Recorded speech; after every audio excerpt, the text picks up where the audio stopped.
One of the greatest movie stars in the history of Hollywood is gone. Elizabeth Taylor was a real star. She was called the Queen of Hollywood. That's a title Hollywood doesn't throw around lightly. Hollywood legend Elizabeth Taylor's glittering career spanned 50 motion pictures over 7 decades. Elizabeth was really an icon, a legend. It was just this beauty from inside that just poured out of her. She really was the biggest star on the planet. I mean, there is nobody who could compare. Not just a movie star, Elizabeth Taylor blazed a trail as a multi-million-dollar businesswoman. She was a workaholic. She was constantly on.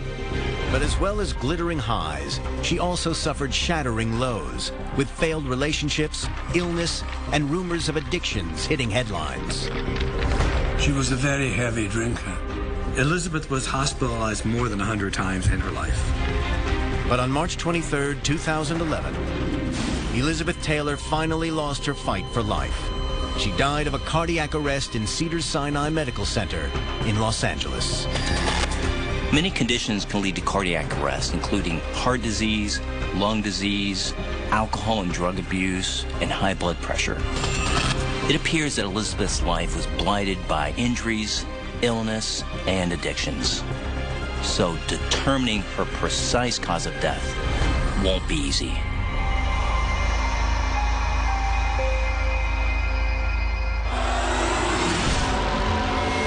Dr. Michael Hunter is a world-renowned forensic pathologist and the chief medical examiner in one of America's biggest cities. He's performed over 4,000 autopsies to investigate and reveal the cause of death.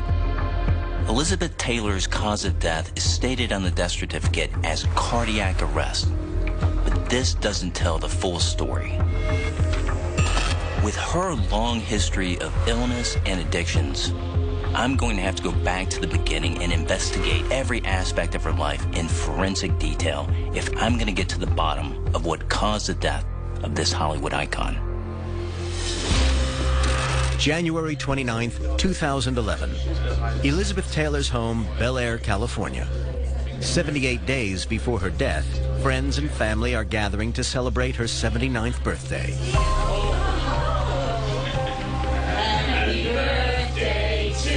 The party is being thrown 1 month early due to an impending hospital visit for heart checkups. For the past 10 years, Elizabeth's health has been getting worse, and due to severe back problems, she uses a wheelchair. Despite her frailness, Elizabeth is in good spirits and feeling optimistic about the future. You're all here, but I'm not dead yet.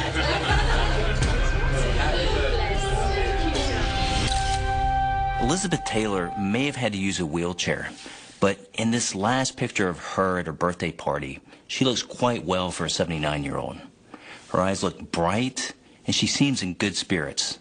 There's nothing that would immediately concern me about her appearance. Elizabeth Rosamond Taylor was born in London, England on February 27, 1932, to wealthy American expatriates.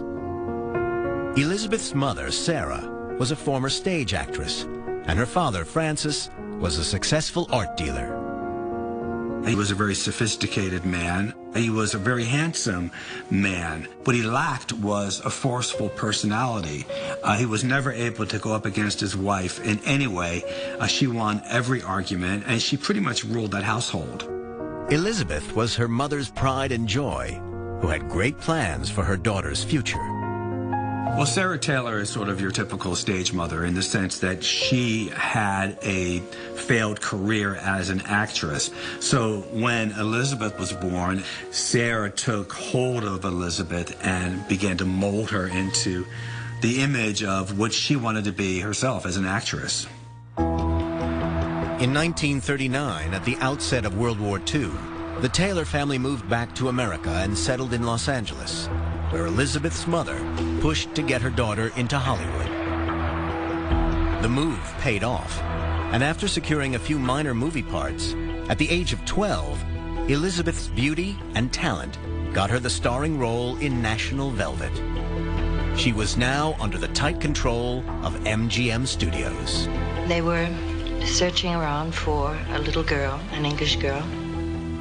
There weren't very many of those in America during the war. And I desperately wanted the part because it was me. It was my whole life, my relationship and love for horses. Elizabeth went on to make 49 more movies and won 2 Academy Awards. I've had more fun in the back seat of a 39 Ford than I could ever have in the vault of the Chase National Bank. She was like this amazingly beautiful creature on camera, like one of the most amazing that you've ever seen. Elizabeth Taylor was indeed a stunning beauty, but I have found something deep in her records which helps explain her key attributes: her luscious eyelashes.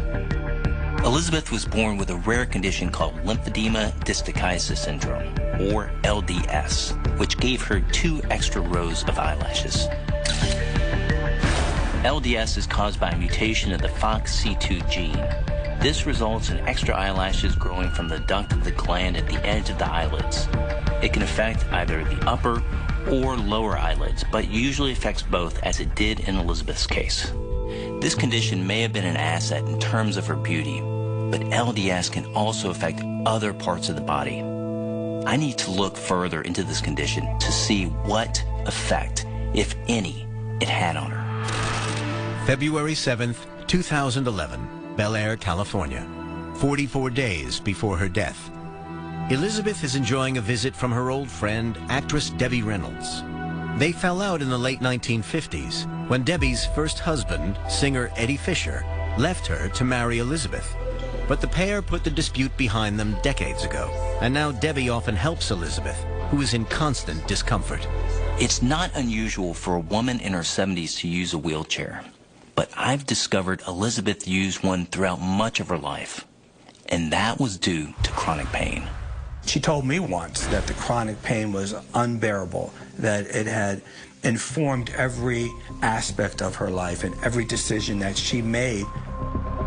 I knew when she was in pain because we could usually tell when she got very quiet and she got a little bit edgy. That was always a sign.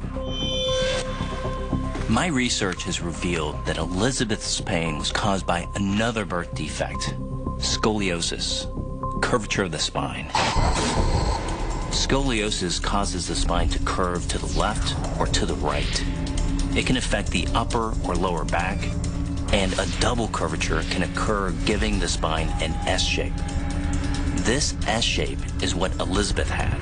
Scoliosis puts pressure on the spinal discs, nerves, muscles, and ligaments, and as a person ages, the spinal discs, which act as shock absorbers between the vertebrae, become worn, only adding to the pain. I can see that Elizabeth never had surgery to treat her scoliosis, but I've also found evidence of further damage done to her spine following 2 freak accidents later in life. 1944, Alhambra, California. 12-year-old Elizabeth Taylor was filming her breakthrough hit movie National Velvet. But during a riding stunt, where she had to fall from the horse, she landed badly on her back. Despite intense pain, Elizabeth got straight back into the saddle. Her mother drummed into her the fact that failure was simply not an option. But if it was like, well, no, we need to please the studio. November 1956, Miami Coast, Florida. 12 years after her riding accident, Elizabeth's back would be severely damaged for a second time. On deeper investigation, I've found out that while Elizabeth was on board a yacht one night with her 3rd husband, Mike Todd, she slipped and fell hard on her tailbone. The fall was so bad that she was taken immediately to Columbia Hospital. December 8th, 1956, Columbia Presbyterian Hospital, New York. Surgeons discovered that she had in fact crushed 3 of her spinal discs and surrounding vertebrae, which would account for her agonizing pain. As a result, Elizabeth underwent a highly invasive and intricate back procedure called vertebral body replacement, or VBR. During surgery, the damaged vertebra and surrounding disc are removed to relieve pressure on the nerve. A metal post containing bone graft material is then inserted and secured with metal rods until the bone graft is fused. Despite a 4-hour operation, the surgery was only partially successful, and back issues continued to plague Elizabeth for the rest of her life. You could tell that this still affected her, but never complained. It was just, and the injury that had been going on for years and years, you know, I don't think it was ever sort of resolved. While I don't believe Elizabeth's complicated back conditions were directly linked to her death, I have found evidence that the pain she suffered went on to have a deadly effect. On March 23, 2011, the legendary Hollywood actress Elizabeth Taylor died of a cardiac arrest in Cedars-Sinai Medical Center, Los Angeles, after a lifetime of illness and injury. Top forensic pathologist Dr. Michael Hunter is examining the actress's complicated medical history to uncover the underlying reason for her death. So far, I found that Elizabeth Taylor endured back pain all her life due to the birth defect scoliosis. This was later compounded by 2 freak accidents which resulted in extensive surgery to her back. Although in itself this is not life-threatening, I can see that this led to complications which lasted her entire life. February 11, 2011. Cedars-Sinai Medical Center, Los Angeles. 42 days before Elizabeth Taylor's death, Elizabeth has been experiencing breathing problems and arrives at the hospital to undergo a series of heart checks. There's a whole host of reasons why a 79-year-old is having breathing difficulties and heart problems. But looking deep into her notes, I found something of great concern which could be the root cause of Elizabeth's symptoms. And that's an addiction to painkillers. Elizabeth began taking painkillers after her riding accident in 1944 and continued to take them well into later life, something her bodyguard Will Toffin would often witness. Elizabeth Taylor was taking narcotic painkillers. I can't remember the names of the drugs, but they were opiates. Opiates are derived from opium, and when an opiate is taken, it stimulates the opioid receptors in the brain, which control the pain messages throughout the body. While these drugs are highly effective at giving pain relief, their long-term use can cause liver damage, breathing difficulties, depression, and can suppress the immune system. Another dark side of these is that they are highly addictive. And looking at accounts of her early career, I can see that opiates weren't the only drugs Elizabeth was dependent on throughout her life. When Elizabeth was a teenager, working at MGM, the hours were ridiculous. She had to be at the studio very early in the morning, and they acted as the actresses' doctors, and they were giving them pills to keep them going. They gave them pills to keep them awake. They gave them pills to knock them out at night. These pills would have been stimulants such as amphetamines and downers, tranquilizers, both of which are highly addictive. And together, they are a very dangerous combination. As well as a high risk of overdosing, these drugs put huge pressure on the heart and respiratory system and can cause seizures, heart failure, and even cardiac arrest. In the studio, don't forget, this is almost like a parental figure. This is, someone that she trusts. So if they're sanctioning this and saying it's okay, then it's not a big leap if you fast forward to, to understand that she would have been very comfortable doing this when she felt low, when she felt unwell. Elizabeth's addiction to tranquilizers was further compounded by the many tragedies in her life. particularly her 8 marriages and 7 divorces. First to hotel heir Nikki Hilton, followed by actor Michael Wilding, producer Mike Todd, singer Eddie Fisher, actor Richard Burton, twice, Senator John Warner, and construction worker Larry Fortensky.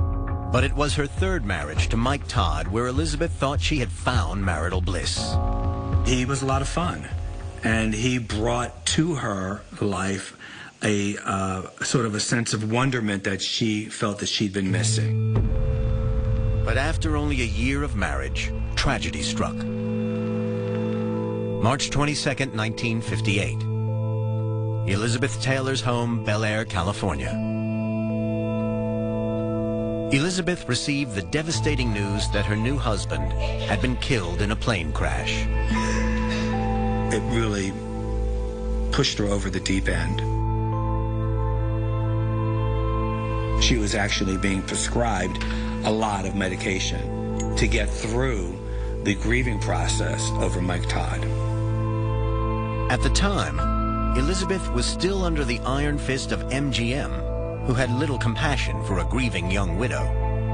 Well, the studio didn't make it very easy for me. It was like, you go back on Monday or else. She's now the sole provider for her children, and she just needs to kind of pull her socks up, as it were, and get on with it. It's not surprising that she would have fallen to sort of those, comfortable places of, I'm going to pop a pill to get through this. And Dr. Hunter has discovered some explosive evidence that sheds new light on the extent of Elizabeth's drug taking. I have here a report dated 1990 by the Attorney General of California, who conducted a 2-year investigation into 3 of Elizabeth's personal physicians. It concluded that over a period of less than 10 years, the actress had been given hundreds of prescriptions for opiates, hypnotics, painkillers, tranquilizers, antidepressants, and stimulants. At one point in 1983, she was prescribed 600 pills in 17 days. She was doctor shopping like crazy. So she never took possession, came to the door, and signed for the pills herself. They would come to me, I would sign for them, and then give them to Elizabeth. This suggests that Elizabeth has been taking a lethal cocktail of prescription medications for over 40 years. It's a staggering assault on her body with undeniable long-term consequences on the major organs, such as the liver, the kidneys, and the heart. I'm also amazed at how she seemed quite unaffected by what the report describes as an amount to fuel an army. In the entire time I was with her, I never saw the medication affect her so that she couldn't work, or even in her off hours. I never saw her stumble, or she never appeared intoxicated at any time. And that's the truth. This idea of being reliant on medication, of being reliant on something external to allow you to get through the day becomes quite ingrained in her mind and kind of ingrained in her process of how do I cope, what do I do when things go wrong. So it's not surprising that later in her life we see those addiction issues coming up. I can see that Elizabeth Taylor claimed to have beaten her addiction to prescription medications by the time she was 70, almost 10 years before she died. But I can't rule out that the long-term abuse of multiple prescription pills didn't cause damage to her body that was in some way related to her death. But Dr. Hunter has found evidence of another deadly addiction which may have contributed to her cardiac arrest.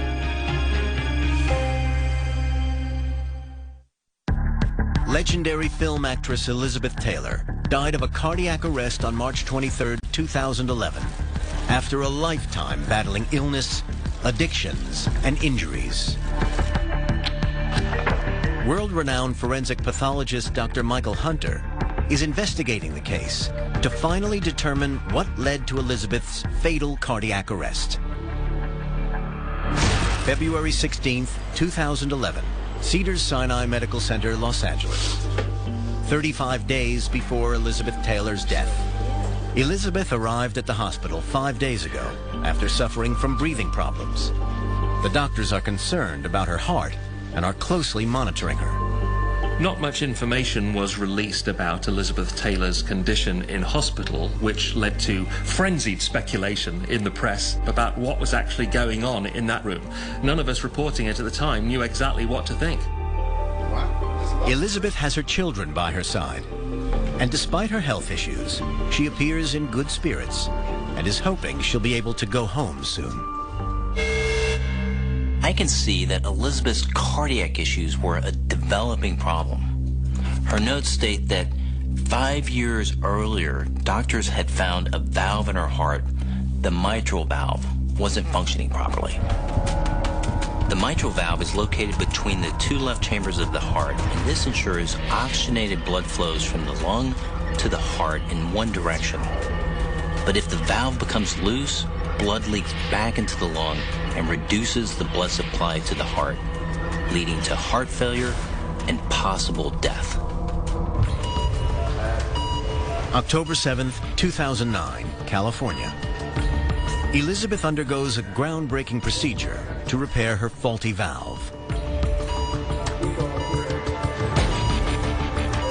Doctors performed an experimental keyhole procedure to fix it, as Elizabeth wouldn't have been strong enough for the usual open heart surgery. During the procedure, a catheter is passed through the femoral vein in the groin, which guides a clip up into the heart and is used to tighten the mitral valve. The mitral valve repair usually lasts around 5 years or so. It's possible that Elizabeth's heart problems directly before her death in 2011 are a sign that the repair was failing. However, I've discovered something else in her medical history that can have a catastrophic effect on the heart, and that's alcohol abuse. Elizabeth's love of alcohol was prodigious. She could equally well enjoy a large gin and tonic or a glass full of scotch or even bourbon and soda. It didn't really matter to her. The first time I realized I had to be careful of her alcohol intake was when she asked me if I would mix her a drink. So I said, certainly, I said, and it was the first time I'd mixed her a drink. I said, how do you take it? She took like an 8-ounce glass and threw in some ice, and she filled it with vodka, and maybe about an inch from the top, she poured in a little bit of orange juice, just enough to give it some coloring. Elizabeth's drinking began as a teenager at MGM. When I was about 15 or 16, I did start to rebel. And I didn't like L.B. Mayer at all. I didn't like his attitude toward me, which was one of just a piece of property. But it was her first husband who really fueled her need for alcohol. September 1950.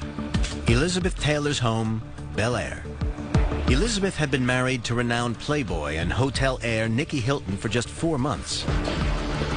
Despite appearing to be the glittering showbiz couple, behind the scenes, things had quickly turned sour. He was an alcoholic, he was a gambler. Where were you? You didn't tell me where you are.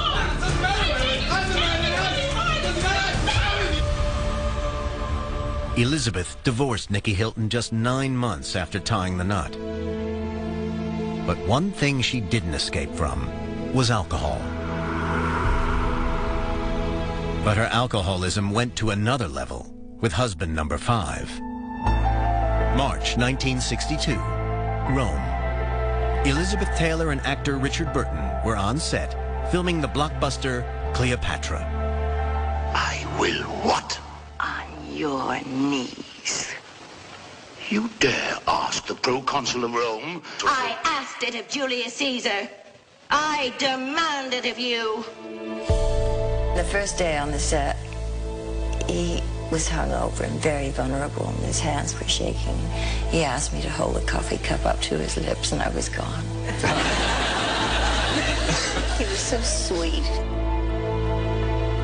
It was immediately a deeply passionate love affair with everything that meant. But people still thought it wasn't going to last. They never had lasted before.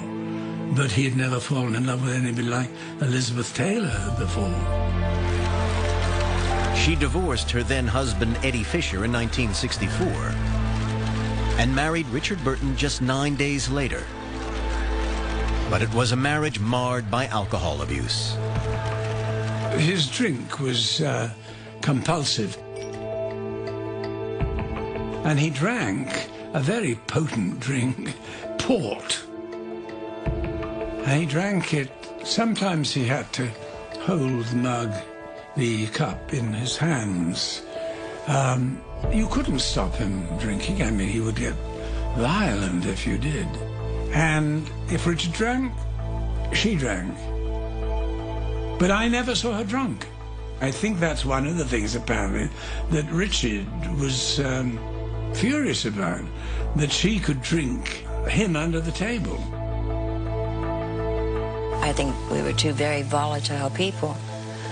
As a matter of fact, we were like two atom bombs. And when we'd go off together, there'd be this tremendous explosion. But years of fights and alcohol abuse took their toll. Eventually, the marriage failed. And after 10 years together, they divorced. It was Elizabeth's 6th divorce. Unexpectedly, she and Burton remarried a year later. But after 9 months, that also failed. Elizabeth was raised to not accept failure. I mean, her mother never accepted failure. And it was difficult for Elizabeth. So these marital failures also contributed to her just being very unhappy with herself and to having very low self-esteem.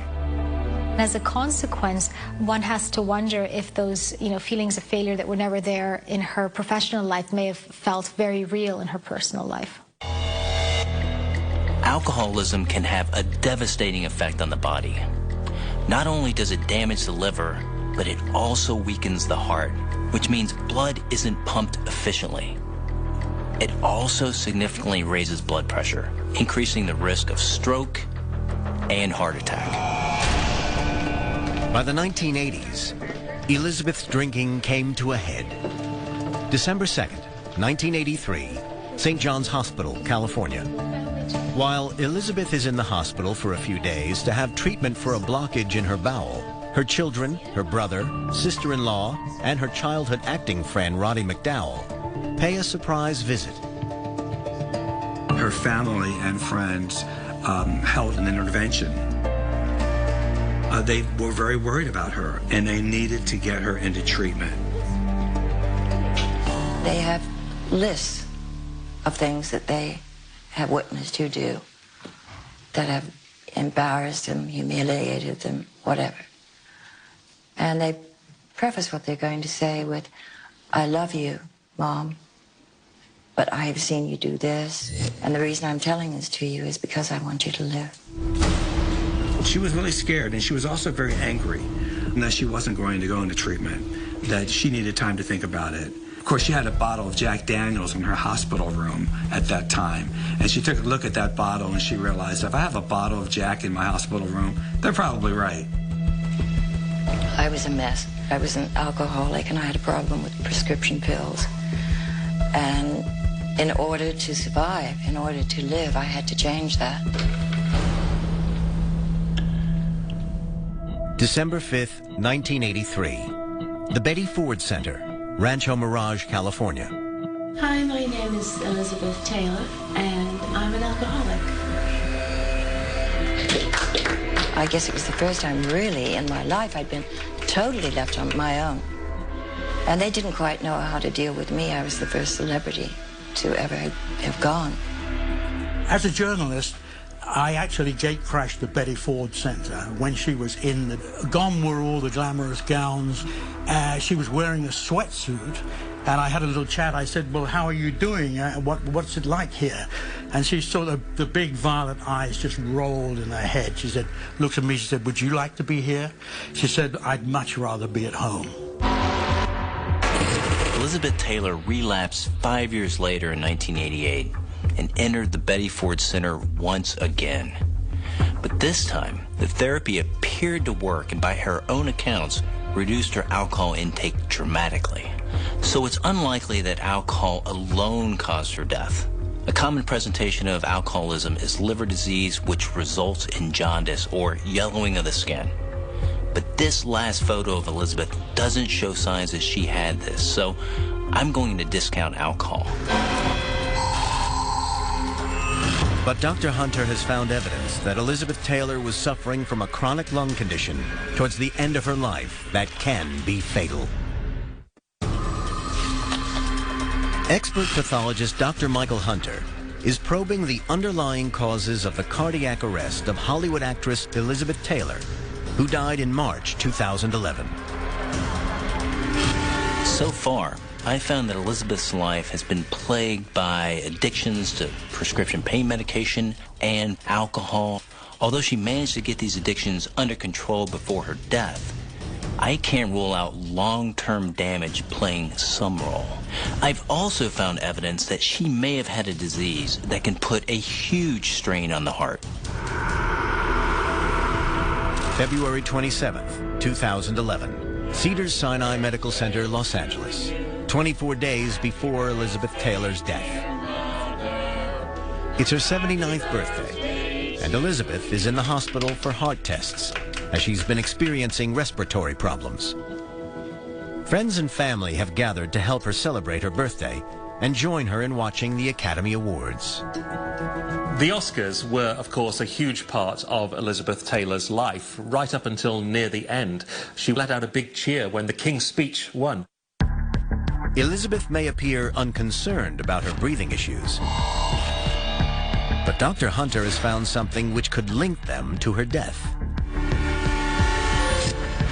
I've discovered that Elizabeth was diagnosed with COPD, chronic obstructive pulmonary disease. It's a lung condition characterized by restricted airflow due to the narrowing of the airways. The main cause of COPD is smoking, yet another lethal addiction of hers. Elizabeth's marriage to Nicky Hilton really was the beginning of a lot of trouble for her because she began smoking at that time. She began to have a view of marriage that wasn't healthy. Elizabeth Taylor not only did drugs and booze, but she smoked 2 packs of cigarettes a day and also had developed a rather nasty cough. Smoking kills almost 500,000 people in the United States every year and is the main cause of heart disease. It causes a buildup of fatty material which narrows the arteries and deposits tar and damaging chemicals in the lungs. But it also makes you highly susceptible to other illnesses, especially those linked to the respiratory system. People in Hollywood actually dreaded working with Elizabeth Taylor because she was always coming down with colds and flu. She did complain periodically about her lungs. She had difficulty taking deep breaths. I just assumed it was smoking cigarettes. I can see that Elizabeth suffered from pneumonia on a number of occasions, which is a serious respiratory condition. This is where the lungs are filled with fluid containing white blood cells trying to fight off the infection, making it difficult to breathe. March 4th, 1961. The Dorchester Hotel, London, England.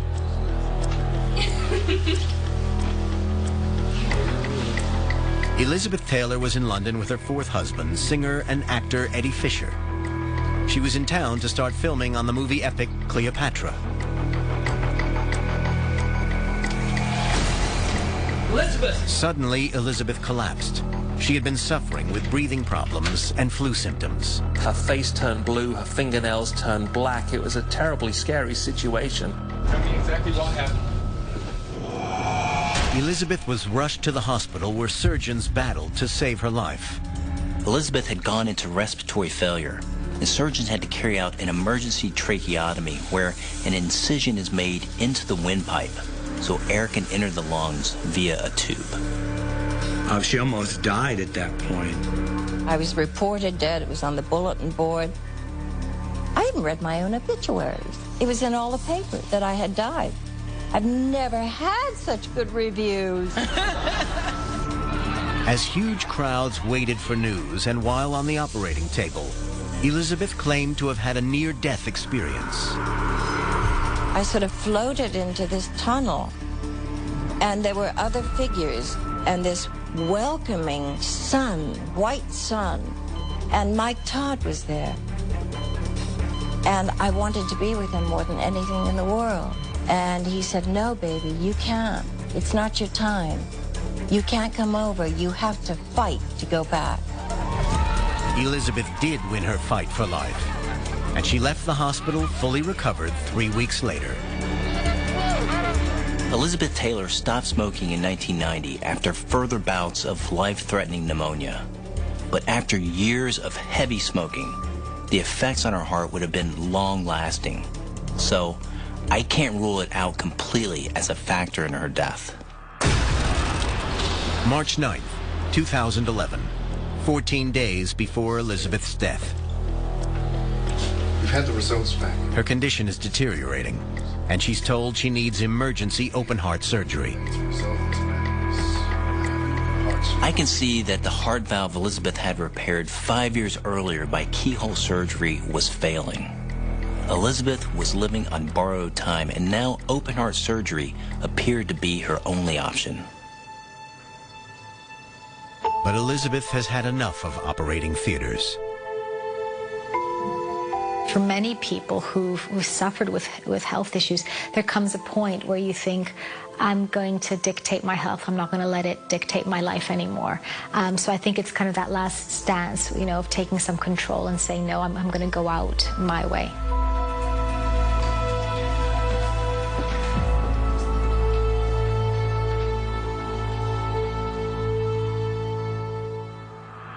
March 10th, 2011, 13 days before her death.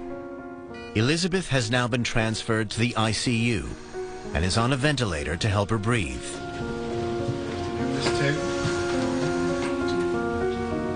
Without the ventilator, Elizabeth was not able to get adequate oxygen to her vital organs, including the brain.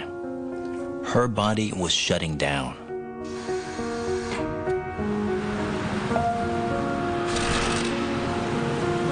Almost 2 weeks later, on March 23rd, Elizabeth Taylor dies, surrounded by her family.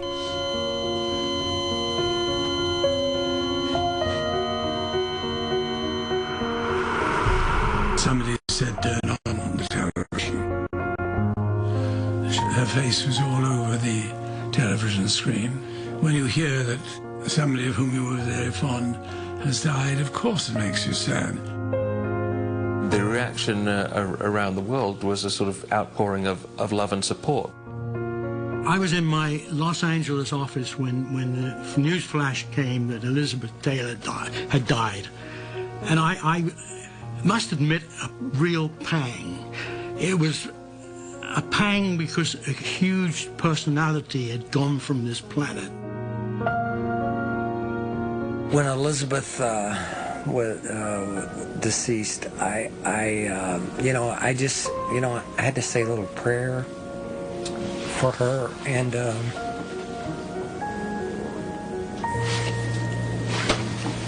sorry. Elizabeth's long-term heart and lung issues, as well as her many addictions, were catching up with her. All would have certainly played a role in her death. But my investigations also uncovered a condition that famously defined Elizabeth Taylor as a young actress. Could it have ended up as her misfortune? Legendary Hollywood actress and world-renowned beauty Elizabeth Taylor died from a cardiac arrest on March 23, 2011. So far, leading forensic pathologist Dr. Michael Hunter has investigated her battles with alcohol, drugs, and a chronic lung condition as possible causes of her death. Elizabeth Teylor had a long and complicated medical history, and there is no doubt that her addictions to alcohol, prescription drugs, and smoking would have been factors in her death. But Dr. Hunter believes the answer to her death could lie in a seemingly harmless birth defect. During my investigations, I found Elizabeth had a rare genetic mutation, lymphedema distichiasis syndrome, or LDS, which gave her her distinctive double eyelashes that helped define her beauty. Could this have played a role in her worsening health? LDS can affect the normal function of the lymphatic system, which is a network of tissues and organs that help rid the body of toxins and assist in fighting infections. This could explain why Elizabeth was prone to pneumonia, and there's also evidence that LDS can cause heart defects, explaining her faulty mitral valve. But now Dr. Hunter has found one last piece of evidence that may solve the puzzle as to what caused Elizabeth Taylor's death. I can see that in 2004, 7 years before her death, Elizabeth was diagnosed with a deadly heart condition called congestive heart failure. This is when the heart is unable to pump sufficiently to maintain blood flow to meet the body's needs, and occurs when the heart has grown weak or stiff. Signs and symptoms commonly include shortness of breath and excessive fatigue. CHF is often the result of a number of factors, including high blood pressure, coronary artery disease, and valvular heart disease, issues that are common for heavy smokers and drinkers. People with the disease can prolong life by changing lifestyle, taking medications, and possibly having heart surgery. But ultimately, congestive heart failure is a life sentence with a life expectancy of around 5 years for 50% of patients. Dr. Hunter can now reveal what was happening in Elizabeth's body in the moments before her death. Elizabeth's leaky mitral valve and congestive heart failure meant that her heart had ballooned to an abnormal size and was now unable to pump blood around the body. Her breathing was becoming more labored as her lungs filled with fluid, and blood flow to the other major organs started to diminish. As Elizabeth's blood pressure gradually dropped, her heart finally stopped beating.